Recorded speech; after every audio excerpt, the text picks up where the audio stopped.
you everyone for coming out. Thank you Green Fest for being here, and thank you Dennis Moynihan without whom this book would not have been possible. His researching ability, his incredible wit, his writing skills, his eloquence, and his persistence in putting together this 100-city tour. I don't know whether to thank him or to... I don't know where we are, around 29 or 30 in the cities, and I thought that was pretty good. We just started like a week or two ago, until someone said, 30? Oh, you mean you only have 70 more cities to go to? A very negative person said that. But I actually look forward to every moment of this trip. My brothers, can everyone hear me at the back? Excellent! Because I can't hear myself, but... My brother sent me a little story. My brother Steve, who used to be a professor at Johns Hopkins, and now he's over at Stanford, a professor of public health in California. He was at Yom Kippur services the other day, and he sent me the story his rabbi told, so I thought I'd share it with all of you. It's a true story. Commander Horatio Hornblower was on the deck of his ship and saw a light ahead. This is the exchange that followed. Boat number 1 to approaching light. We are on a collision course. Turn your boat 10 degrees north. Light signals back, yes, you are on a collision course. Please turn your boat 10 degrees south. Boat signals again. I am an admiral. I am an admiral. I am commanding you to turn your boat 10 degrees north. Light flashes back immediately. I am a seaman second class. I'm telling you to turn your boat 10 degrees south. The admiral is furious. He flashes back, I repeat, I am a Navy admiral, and you are hereby ordered to turn your boat 10 degrees north. I am in a battleship. Light returns a signal, and I am commanding you to turn your boat 10 degrees south. I am in a lighthouse.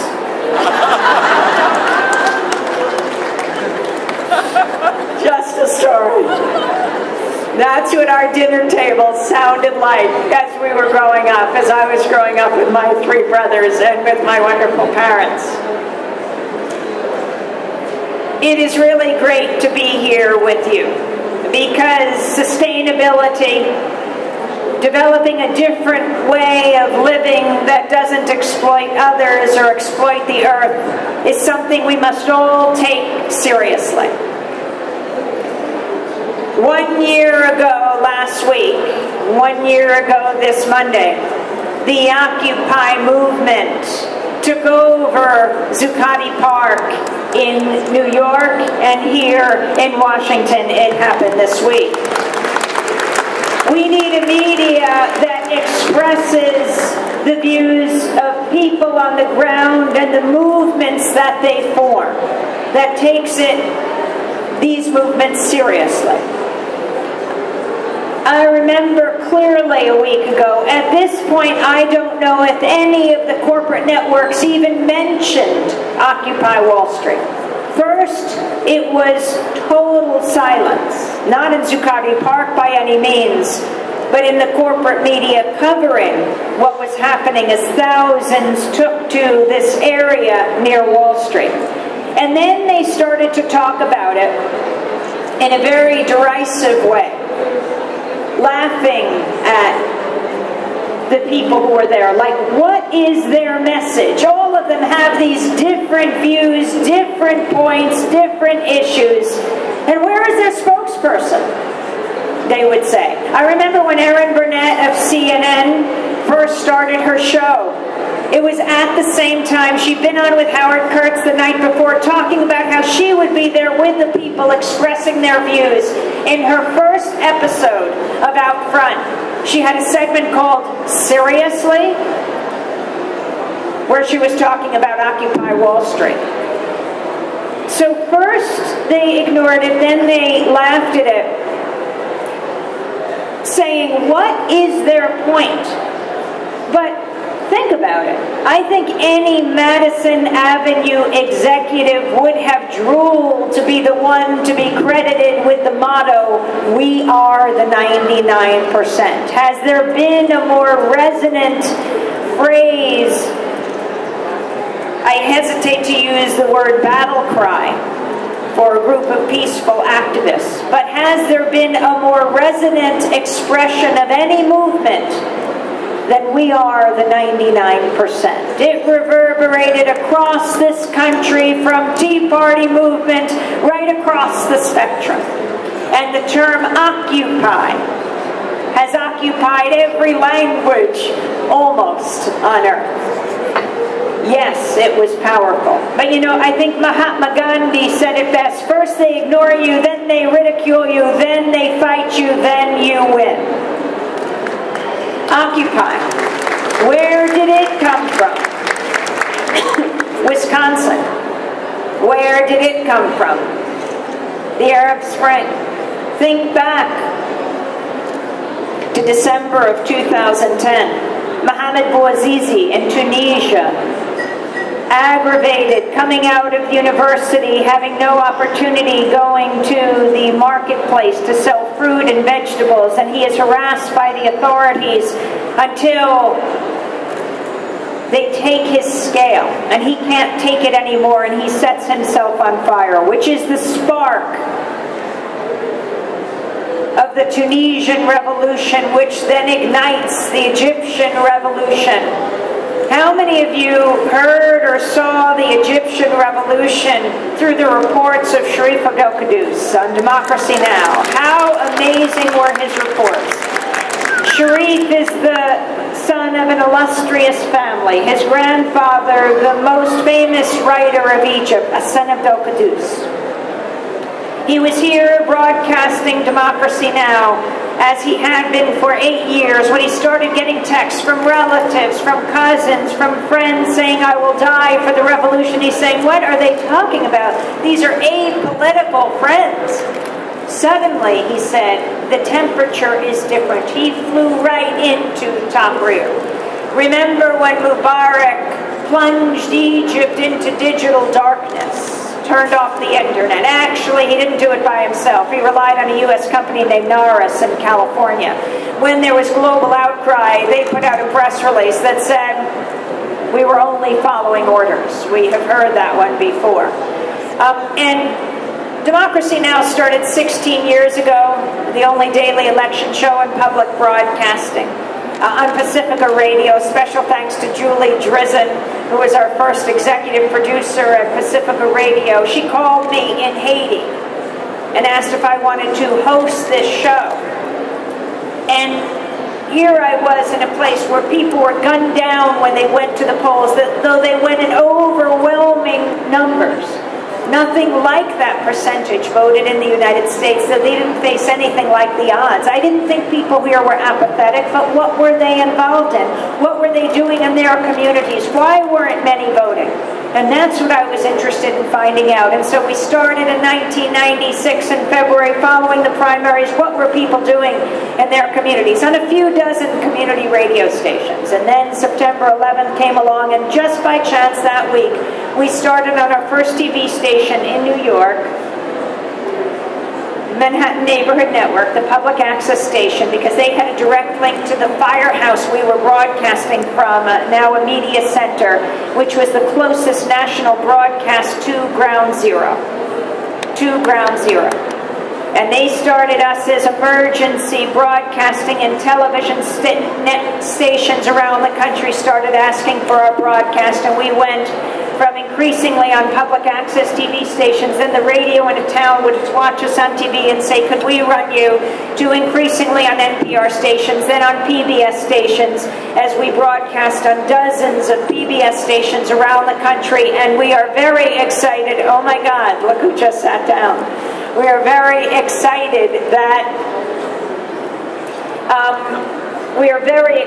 that we just went on the PBS station here in Washington, D.C. on WHUT. You can watch us every night, channel 32.1 and 32.2, 6 p.m. Monday through Friday, just before Tavis at 7. And of course, every morning live here in Washington, D.C., that broadcasts out to Delaware and Virginia and West Virginia and Maryland, and of course through the district, WPFW 89.3 FM, live on the radio, your Pacifica station. Founded more than 60 years ago, the Pacifica Network in Berkeley, California, by a war resistor who came out of the detention camps named Lou Hill and said there's got to be a media outlet that's not run by corporations that profit from war, but run by journalists and artists. And that's how Pacifica was born. Not run as George Gerbner, the founder of the Cultural Environment Movement, former dean of the Annenberg School of Communications at the University of Pennsylvania, said, not run by corporations that have nothing to tell and everything to sell, that are raising our children today. And so Pacifica was born in 1949, KPFA in Berkeley, 1959, KPFK in Los Angeles, 1960, my station in New York, WBAI, 1970, KPFT in the Metro of Houston, and 1977, WPFW, your own station, 35 years old this year. KPFT, when it went on the air in the spring of 1970, within a few weeks, it was the only radio station in the country to be blown up. The Ku Klux Klan strapped dynamite to the base of the transmitter and blew it to smithereens. The silver lining, it wasn't as if Pacific had money for advertising their new station, and so it certainly blew it into the consciousness of the potential listening audience of the people of Houston. They got back on their feet as only Pacifica can, and a few months later the Klan blew it up again, right as Arlo Guthrie was singing Alice's Restaurant.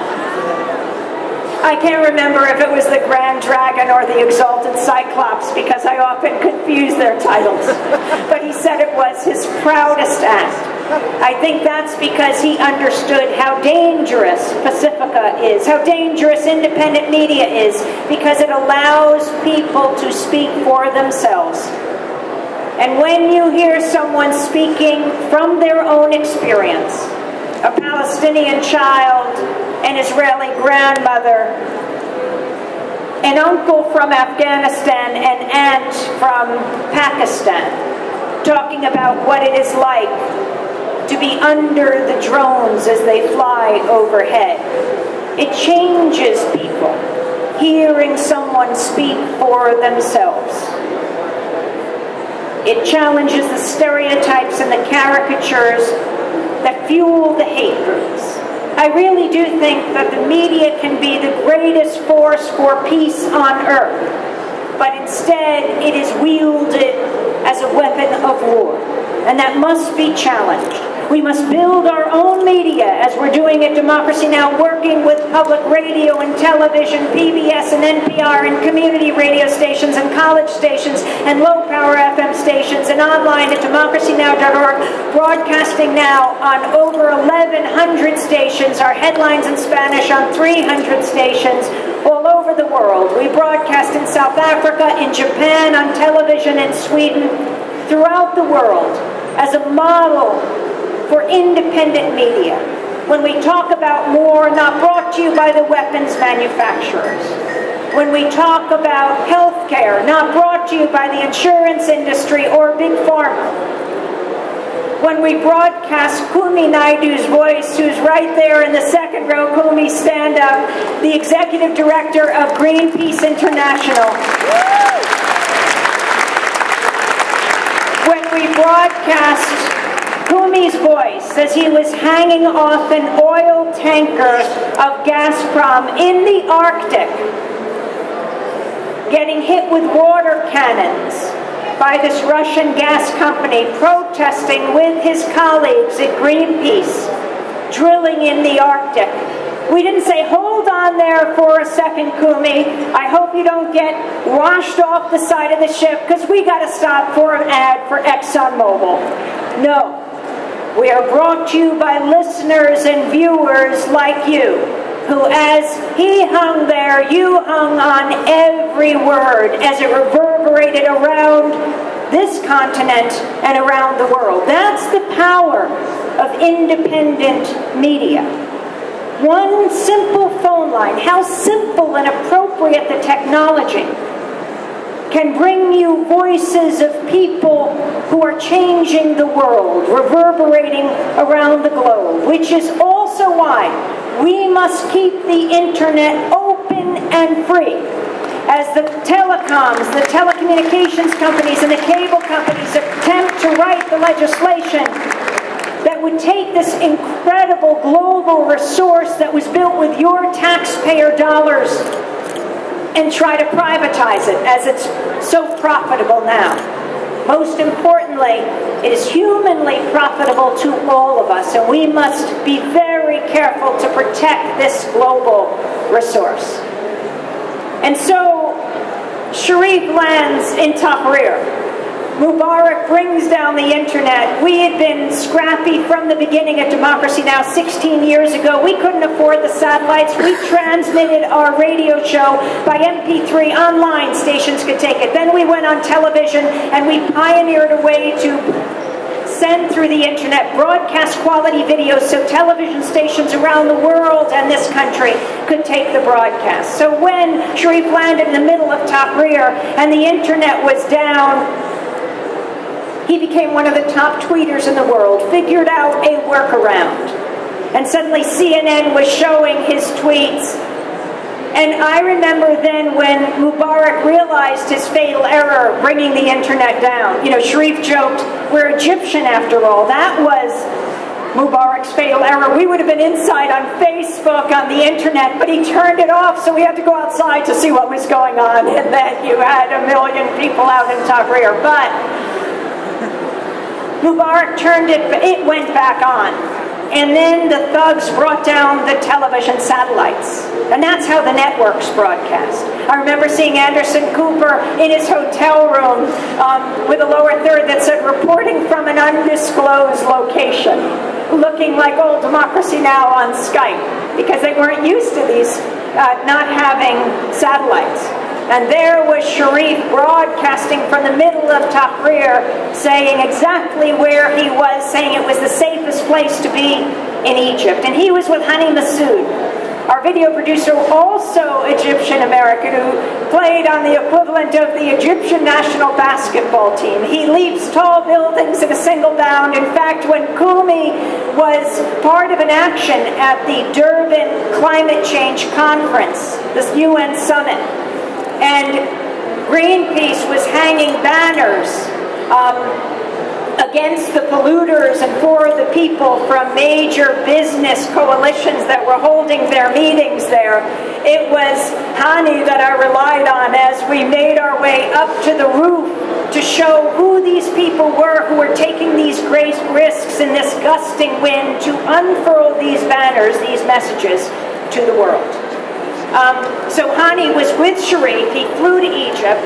He leaps tall buildings in a single bound, and he would leap over the burning barricades and get away from the camels that had brought in to trample the people, heading home to Sharif's house, bringing the interviews Sharif did so he could piece together 20, 25-minute reports. When the network satellites were down, we were sending them through the internet to the United States, and then we could broadcast them to you.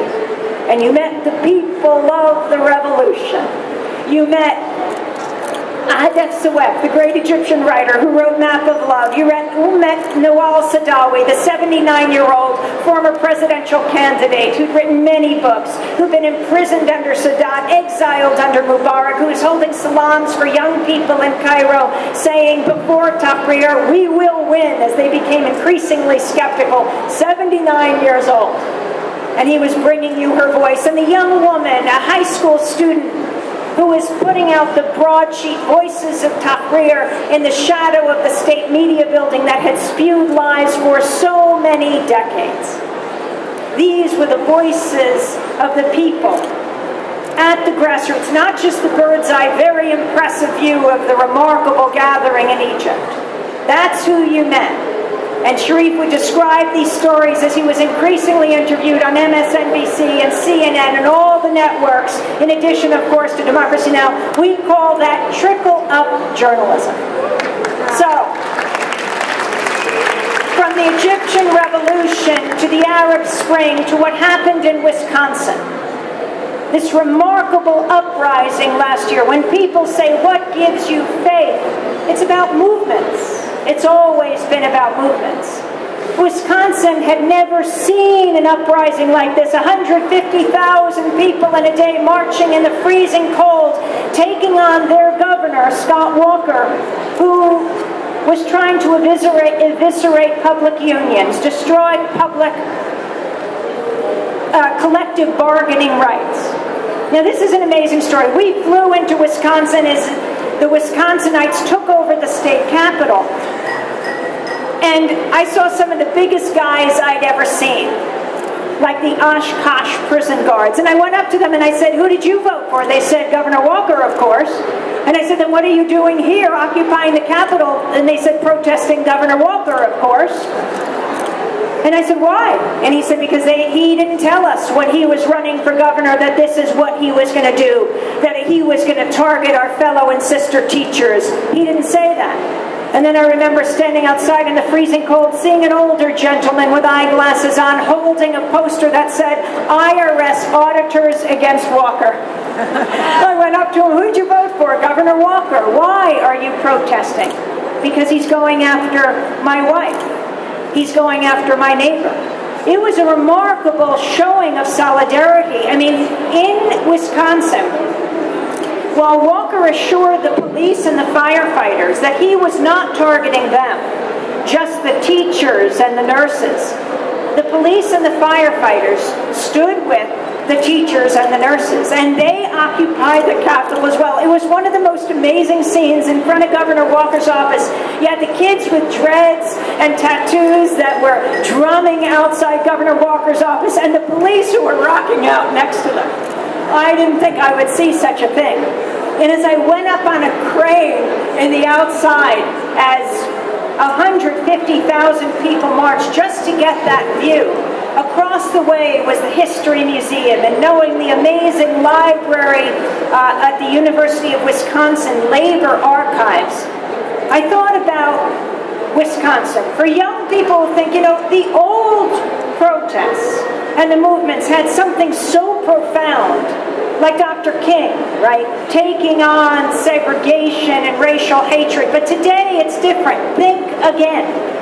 AFSCME was born in Wisconsin, the American Federation of State, County, Municipal Employees, in 1932. By the way, so was the John Birch Society, the anti-civil rights, anti-integration organization, that racist organization that actually continues through today. By the way, do you know who co-founded the John Birch Society? Fred Koch, the father of Charles and David Koch. It's based in Wisconsin as well. But do you remember, or did you learn about where and why Martin Luther King died? His last stand was April 4th, 1968 in Memphis, Tennessee. He had gone there simply to march with sanitation workers who were organizing Local 1707 of AFSCME, of the American Federation of State, County, Municipal Employees, to show how these movements, even 40 years later, are so deeply connected. And then you move from Wisconsin to Occupy Wall Street. Remember, even Egyptians were calling into the pizzerias around Zuccotti Park to send pizza pies to feed the protesters in Wall Street at Occupy. The protesters were conservationists, if nothing else. They used every aspect of these pizzas. They ate the pies, calling them occupies. They fed them to the masses at lunchtime. You should have seen these buffets of food coming in from all over. And you know who would be on the front of the line often when we go down to check out Zuccotti Park? Bankers. This was Wall Street. You know, they appreciate a free lunch. They would line up too. So there were the occupiers, and then they would use the boxes that the pizza pies came in to write these extremely interesting signs. And they were all over Zuccotti Park, like, I'll believe a corporation is a person when Texas executes one. Or the freak snowstorm day in October, when there was a huge snowstorm and everyone went into their tarps and they wanted to save their signs, so they put them all under the tarps except for one on that pizza box. Hell, snow, we won't go. But what fueled this movement? Wisconsin, Arab Spring. Think of what had just happened in Washington. 1,200 people formed a ring around the Rose Garden, getting arrested here in Washington, urging President Obama to oppose the XL tar sands pipeline from Canada to the Gulf of Mexico. And lest you think, well, what meaning did that have? First he said he wouldn't move forward. Now he says he'll make the decision after the election. But those people came to New York. September 17th, the very big moment, all these movements converging, and there was another one. If you were there at Zuccotti, you saw a lot of people holding signs that said, I am Troy Davis, and too much doubt. This was September 17th. On September 20th, 21st, we headed down to Georgia, where Troy Anthony Davis was scheduled to die. I just want to read you a little from Dennis and my column, Troy Davis and the Machinery of Death, in case you didn't know who Troy Davis was. On September 21st at 7 p.m., Troy Anthony Davis was scheduled to die. I was reporting live from outside Georgia's death row in Jackson, awaiting news about whether the Supreme Court would spare his life. Davis was sentenced to death for the murder of off-duty Savannah police officer Mark McPhail in 1989. Officer McPhail was a hero cop. He was moonlighting as a security guard for Burger King. And a homeless man was being pistol whipped in the parking lot. It was late at night. And Officer McPhail went to his aid. And Officer McPhail was shot dead. And the question was, who killed him? And whoever it was, of course, should be punished. The problem was, at the trial, 7 of the 9 non-police witnesses later recanted or changed their testimony, some alleging police intimidation for their original false statements. One who did not recant was the man who many believe was the actual killer, Sylvester Red Coles. He went to the police station right away after the killing of Officer McPhail, all lawyered up, and pointed the finger at Troy Anthony Davis. There was no physical evidence that linked Troy Davis to the shooting. Davis was one of more than 3,200 prisoners on death row in the United States. He had faced 3 prior execution dates. With each one, global awareness grew. Amnesty International took up his case. The NAACP made it one of their prime issues. And I hope you're here today at 4 o'clock to hear Ben Jealous, the head of the NAACP, who will be at this podium. He was there in Jackson on September 21st. And there were other calls for clemency. The Pope, former FBI Director William Sessions, former Republican Georgia Congressman Bob Barr. It was the doubt that galvanized so many. As we waited, the crowd swelled, carrying those signs, too much doubt, I am Troy Davis. When we went to the grounds of the prison originally to begin our broadcast, well, it wasn't very easy. First, we got the press packet. But then the prison guard said we could not go near the protest pen. They had erected a pen